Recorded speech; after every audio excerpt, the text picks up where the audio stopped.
ایک دن حضرت ابو ذر غفاری رضی اللہ تعالی عنہ مسجد نبوی میں تشریف لے کے آئے تو جانے جانا آقا کریم صلی اللہ علیہ وسلم تشریف فرما تھے، اور اس وقت ان کی بارگاہ میں جبرائیل علیہ السلام تشریف لائے ہوئے تھے۔ جب حضرت ابو ذر غفاری اندر داخل ہونے لگے تو حضرت جبرائیل نے عرض کی کہ ابھی حضرت ابو ذر غفاری تشریف لا رہے ہیں اور ان کا عرش پہ جو مقام و مرتبہ ہے وہ دنیا سے کہیں زیادہ بلند ہے۔ تو سرکار نے کہا کہ کیا تم ابو ذر غفاری کو جانتے ہو؟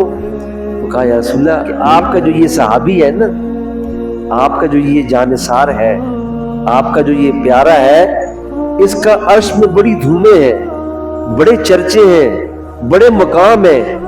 تو سرکار نے پوچھا کیا وجہ ہے؟ تو فرمایا کہ یا رسول اللہ یہ 3 کام بہت کرتے ہیں۔ کیا کرتے ہیں؟ 3 کام بہت کرتے ہیں۔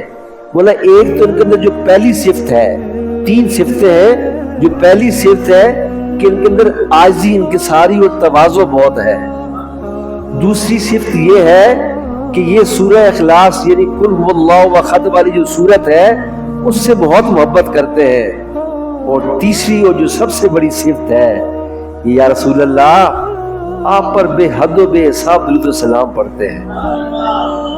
جب آقا کریم پہ درود پڑھا جائے اور پھر جبرائیل خود یہ آ کے فرمائے کہ یہ جو شخص ہے اس کا عرش میں یہ مقام ہے کہ یہ بہت ہی اونچے درجے والا صحابی ہے کہ عرش میں بھی اس کی بڑی دھومیں ہیں، اور اس کی ایک وجہ کیا ہے کہ وہ درود پاک اثر سے پڑھتا ہے، دوسری وجہ کیا ہے کہ سورہ اخلاص سے محبت کرتا ہے، اور تیسری وجہ کیا ہے کہ آج ان کے ساری اس کے اندر بہت ہے۔ اب دوستو یہ 3 صفتیں تو ہم بھی پیدا کر سکتے ہیں۔